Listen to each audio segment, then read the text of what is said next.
अगला जो इनका दस्तक होगी झारखंड और बिहार के बाद वो बंगाल के राज्य में होगी, जहां 42 लोकसभा सीटें आती हैं, बड़ा राज्य है।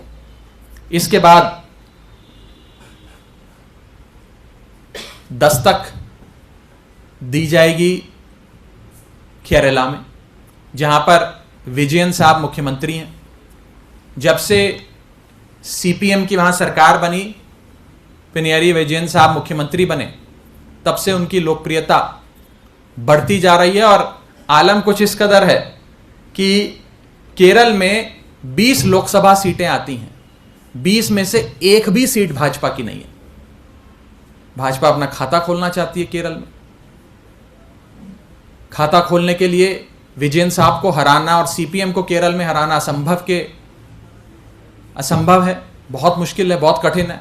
आसान बस इतना है कि केरल के मुख्यमंत्री पिनराई विजयन को पकड़ के जेल में डालो, वो जेल जाएंगे तो पार्टी चुनाव नहीं लड़ पाएगी, पार्टी चुनाव नहीं लड़ पाएगी तो भाजपा की जीत निश्चित है।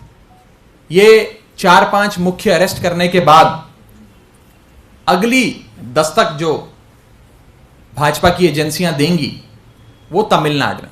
तमिलनाडु फिर एक ऐसा राज्य जहां पर लोकसभा की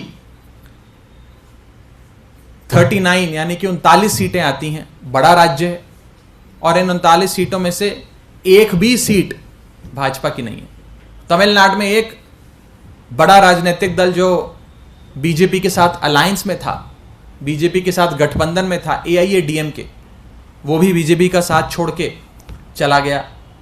तमिलनाडु में भाजपा की हालत पतली है, तो तमिलनाडु में एंट्री करने के लिए, कुछ सीटें तमिलनाडु से लोकसभा की बटोरने के लिए, अपना खाता खोलने के लिए सबसे आसान काम है कि MK स्टालिन जो वहां के सबसे लोकप्रिय नेता हैं, मुख्यमंत्री हैं, उनके करीबियों को पकड़ के जेल में डालो।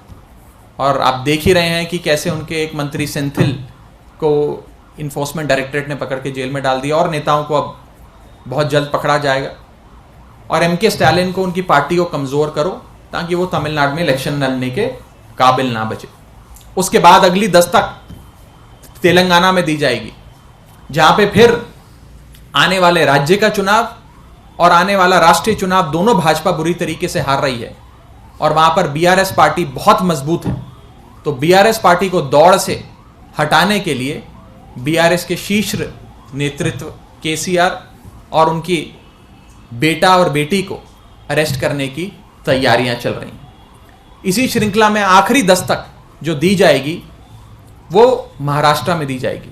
महाराष्ट्र वो राज्य जहां पर भाजपा ने शिवसेना के साथ मिलकर और शिवसेना के भरोसे 2019 में बहुत शानदार प्रदर्शन किया, बड़ी सीटें बटोरी, लेकिन जब से शिवसेना ने भाजपा का दामन छोड़ा, अपने रास्ते गई, तब से भाजपा वहां कमजोर हो गई। और आज जो बैकडोर से महाराष्ट्र में सरकार बनाई है, उसके चलते लोगों का प्यार, आशीर्वाद और सहानुभूति सब उद्धव ठाकरे के साथ और उनकी पार्टी और उनके गठबंधन के साथ है।